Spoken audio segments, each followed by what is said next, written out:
নমস্কার।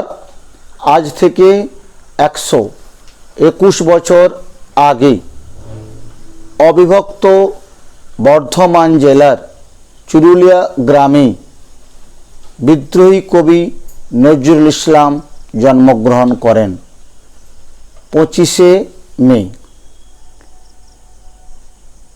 দীর্ঘ 77 বছর পৃথিবীর প্রতি অনেক প্রতিভার বিচ্ছুরণ ঘটিয়ে আলো বাতাস সূর্য অস্তিত্ব সুন্দরভাবে উপলব্ধি করে 77 বছর বয়সে 1976 খ্রিস্টাব্দে 29শে আগস্ট বাংলাদেশের ঢাকার পোস্ট গ্র্যাজুয়েট হসপিটালে শেষ নিঃশ্বাস ত্যাগ করেন। বর্তমান ভারতবর্ষ তথা পৃথিবীর বুকে করোনা ভাইরাসের প্রাদুর্ভাবে সারা বিশ্ব আজকে থরহরি কম্পমান। কোভিড-19 বিশ্বের আপামর জনসাধারণকে বিচলিত করছে। মানুষ অসহায়ভাবে দিন যাপন করছে। লকডাউনের মাধ্যমে মানুষের ব্যক্তি স্বাধীনতা অর্থনৈতিক বুনিয়াদ ভূলুণ্ঠিত। ফলে সারা পৃথিবী তথা ভারতবর্ষের নিরন্ন বুভুক্ষ মানুষের সংখ্যা দিনে দিনে বাড়ছে। পরিযায়ী শ্রমিকদের কাতর আর্তনাদ, নিদারুণ যন্ত্রণা, পশ্চিম বাংলার বুকে আছড়ে পড়া 160 থেকে 85 কিলোমিটার গতিবেগে উমফনের ভয়াবহ ক্ষতিকারক অবস্থা ভারতবর্ষ তথা পশ্চিম বাংলা তথা বিশ্বকে আজ বিচলিত করেছে। এই দুর্বিষহ জ্বালা যন্ত্রণা অত্যাচার অমানবিক পরিস্থিতিতে অমানবিক মানসিকতায় পর্যবসিত ভারতবর্ষ তথা বিভিন্ন প্রদেশের মানুষ এ জায়গায় দাঁড়িয়ে আজকে আমাদের মনের মধ্যে সুস্থ সংস্কৃতি শান্তি ফিরে পেতে হলে নজরুল চর্চার প্রয়োজন। 25শে মে নজরুল জয়ন্তীতে তাকে আমাদের বিনম্র চিত্তে শ্রদ্ধা স্মরণ করা দরকার। বর্তমান পরিস্থিতিতে নজরুল ইসলাম অজস্র সঙ্গীত রচনা করেছিলেন। যে সঙ্গীতগুলো বর্তমান পরিস্থিতিতে আমাদের জীবনযাপনের জন্য একান্তভাবে অপরিহার্য। সেই সঙ্গে লকডাউনের ফলে বিশ্বব্যাপী অর্থনৈতিক মন্দার ফলে স্কুল কলেজ বন্ধ থাকার ফলে স্কুল কলেজের বিশ্ববিদ্যালয়ের ছাত্রছাত্রীদেরও অভূতপূর্ব ক্ষতি। সেই ক্ষতির হাত থেকেও সামান্য রক্ষা পেতে হলেও আমাদের নজরুলের শরণাপন্ন প্রয়োজন। তাই বিদ্যাসাগর বিশ্ববিদ্যালয়ের বাংলা অনার্সের 3rd সেমিস্টার CC 5 পত্রেও নজরুল পাঠ্য রয়েছে। সেক্ষেত্রেও প্রিয় ছাত্রছাত্রীদের কাছে লাগবে এবং এই অসহায় অস্বস্তিকর পরিবেশে নজরুল চর্চা আমাদের প্রয়োজন। তাই তার জন্মদিনকে শ্রদ্ধা জানানোর জন্য নজরুল সম্পর্কে দু একটি কথা আমি নিবেদন করছি। ভারতবর্ষ পরাধীন। ভারতবর্ষে তখন চলছে উত্তাল মুক্তি সংগ্রামের পরিস্থিতি। গান্ধীজির নেতৃত্বে একের পর এক বিপ্লব ঘটে চলেছে ভারতবর্ষে।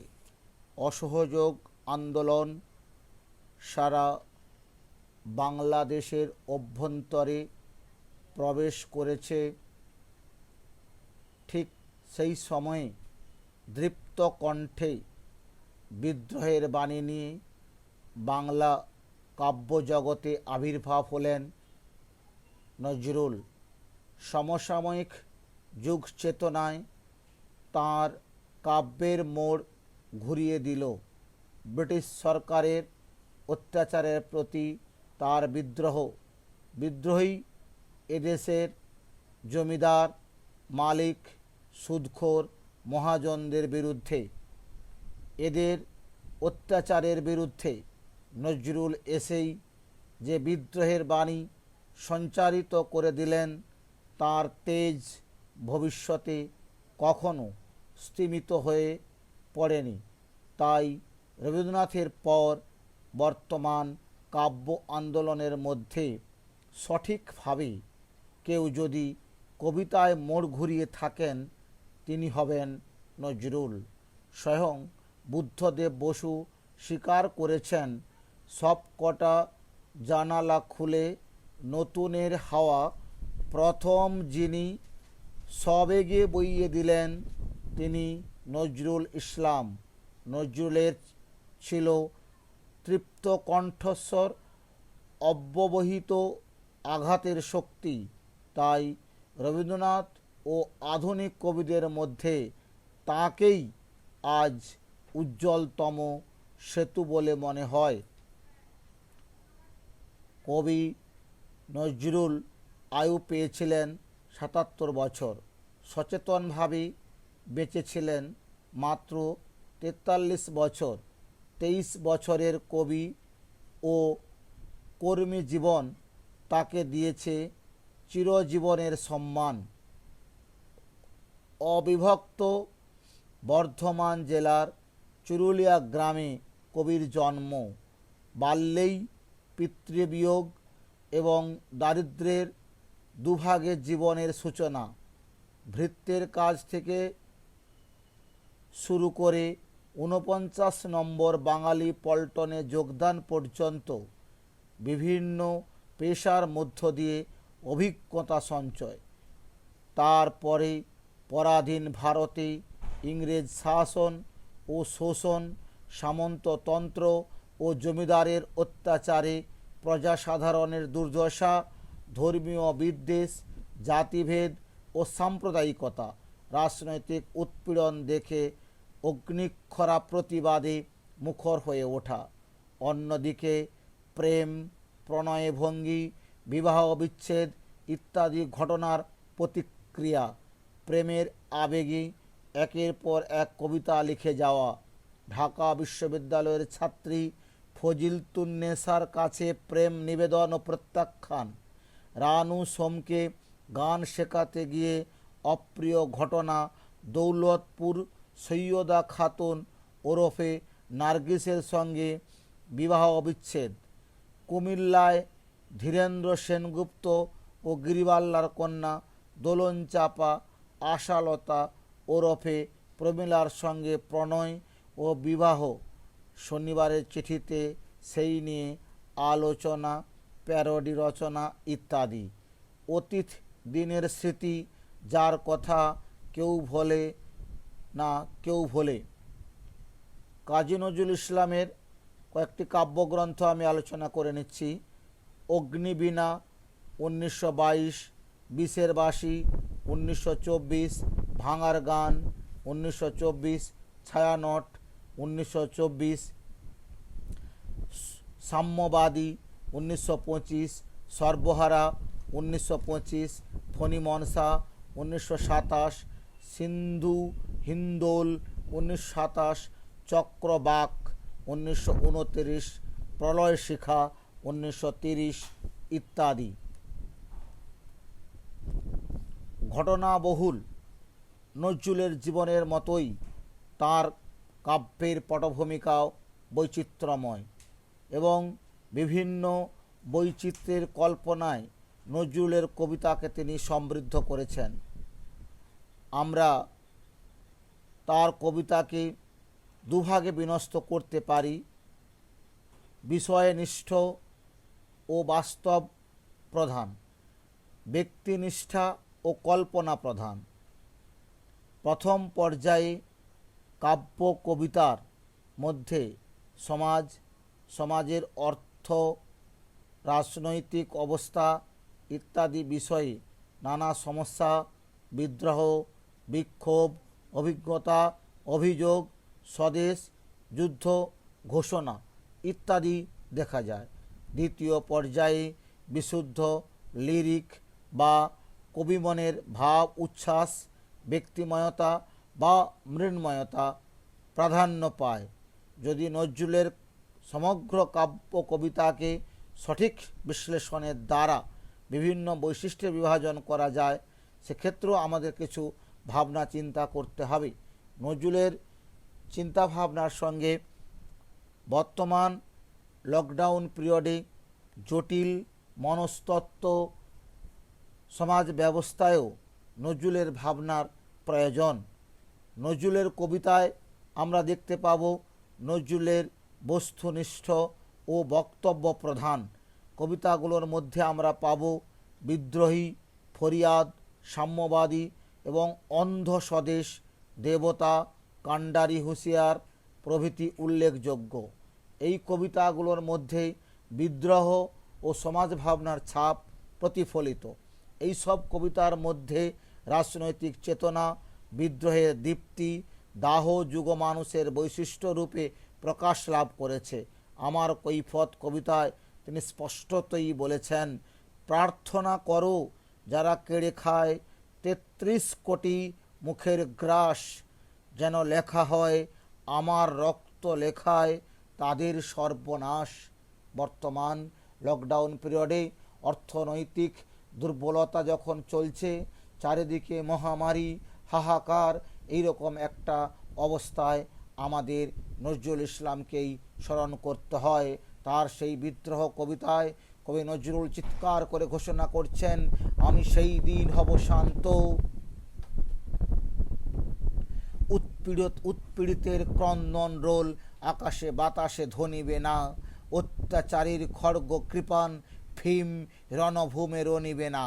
আবার কখনো বিপ্লবের মন্ত্রে উদ্বুদ্ধ করার প্রেরণায় তিনি গেয়েছেন, নবীন মন্ত্রে দমিতে দীক্ষা আসিতেছে ফাল্গুনি, জাগরে জোয়ান ঘুমোয় না ভুয়ো শক্তির বাণী শুনি। কবি ধ্বংসের জয়গান গাইলেও তার মধ্যে নতুন জীবনের ইঙ্গিত দিয়েছেন। ধ্বংস দেখে ভয় কেন তোর, প্রলয় নতুন সৃজন বেদন, আছে নবীন জীবন হারা অসুন্দরের করেতে ছেদন। তাই ওই নতুনের কেতন উড়ে কালবৈশাখীর ঝড়, কয়েক মিনিটের মধ্যে হয়তো কালবৈশাখী ঝড় সমাগত। তা সত্ত্বেও সেই ঝড় দেখে নজরুল আনন্দিত। শুনতে পেরেছেন সেই অমর্ত্য বার্তা, ফাঁসির মঞ্চে গেয়ে গেল যারা জীবনের জয়গান, আসি অলক্ষ্যে দাঁড়ায়েছে তারা, দিবে কোন বলিদান। সাম্প্রদায়িক বিভেদ নীতির বিরুদ্ধে দেশ নেতাকে হুঁশিয়ার করে দেওয়ার সচেতনতাই কাণ্ডারি হুঁশিয়ারি কবিতার সত্য কথা। বিপ্লববাদের মতোই নজরুলের সাম্যবাদী, ইন্টারন্যাশনাল গীতি, কৃপানের গান, শ্রমিকের গান, ধীবরের গান প্রভৃতি কবিতায় জাতিভেদহীন সাম্প্রদায়িকতা মত্ত এক উদার সাম্যবাদী ভাবনা প্রতিফলিত হয়েছে নজরুলের চিন্তাভাবনার মধ্যে। নারায়ণ গঙ্গোপাধ্যায়ের ভাষায় বিশুদ্ধ আবেগজীবী নজরুল অত্যাচারিতের প্রতি সমর্থনে, শোষক সম্প্রদায়ের প্রতি মহৎ ঘৃণায় এবং সর্বমানবিক কল্যাণবোধের আমন্ত্রণে সাম্যবাদের কাছে এসেছেন। এখানেই তার অনন্যতা প্রতিষ্ঠা পেয়েছে। নজরুলের বিদ্রোহ বিপ্লবের কবিতার মধ্যেই নজরুলের কৈপ্রতিভা শুধু আবর্তিত হয়নি।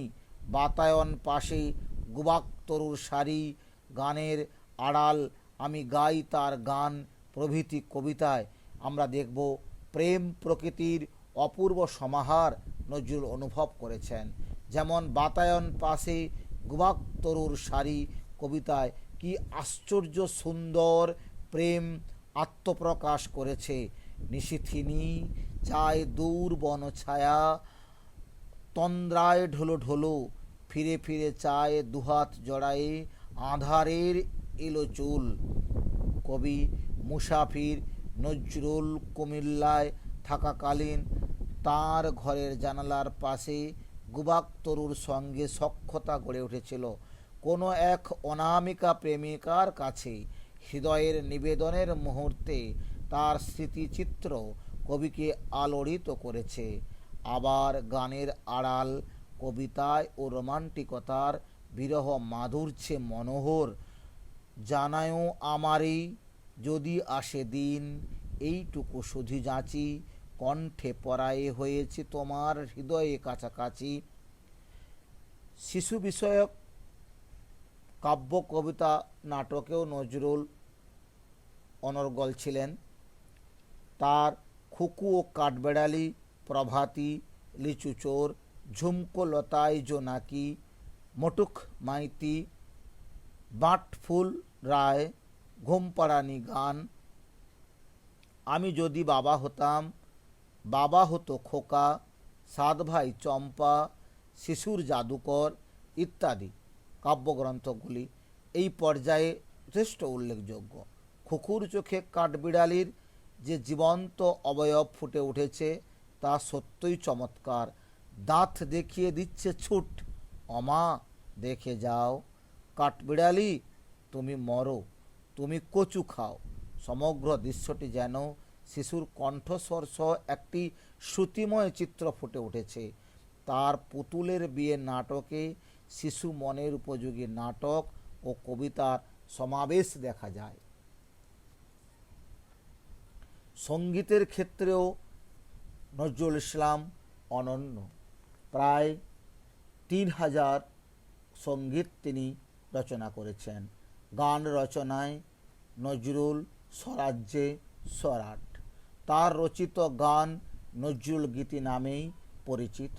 তিনি আগমনী বিজয়া, রাম, শ্যাম বা কৃষ্ণ, চৈতন্য, শঙ্কর, দুর্গা, সরস্বতী বন্দনামূলক, মহাপুরুষ বন্দনা, বৈষ্ণব ভাবমূলক, হাস্য রসাত্মক, গজল, মারফতি, মুর্শিদ, চারি, সারি, ঝুমুর, খেয়াল, ঠুংরি, বাউল, কাজরি, ভাটিয়ালি, শ্যামাসঙ্গীত প্রভৃতি ধরনের গান রচনা করে সাংগীতিক প্রতিভার বিস্ময়কর দৃষ্টান্ত রেখে গেছেন। শ্যামাসঙ্গীত বিভিন্ন ধরনের গান রচনা করে সাংগীতিক প্রতিভার বিস্ময়কর দৃষ্টান্ত রেখেছেন কবি নজরুল। কাব্য কবিতা রচনায় নজরুলের যে অসংযম ও বাণী শৈথিল্য দেখা যায়, গানে তার পরিচয় অবিরাম নয়। বাংলা সাহিত্যের সুরসিক ভাবুকের কাছে নজরুল আজ নিত্য প্রেরণা। বাংলা কাব্য কবিতার জগতের জনপ্রিয় এবং প্রতিভার দিক থেকে রবীন্দ্রনাথ ছিলেন সকলের শীর্ষে। রবীন্দ্র কাব্য পরিমণ্ডলে বেড়ে উঠেছিলেন সত্যেন্দ্রনাথ ও মোহিতলাল, কিন্তু যারা রবীন্দ্র কাব্য পরিমণ্ডলের বাইরে কাব্য সাধনা করেছিলেন তাদের মধ্যে সর্বাগ্রে নাম করতে হয় নজরুলের। নজরুল যুগ চেতনার কবি, হুযুগের কবি, যুগ চেতনার কবি হয়েও তিনি যুগোত্তীর্ণ। হয়তো তিনি ভেবেছিলেন যুগের হুযুগ কেটে গেলে তার কাব্য কবিতা সকলের কাছে তেমন সমাদর পাবে না।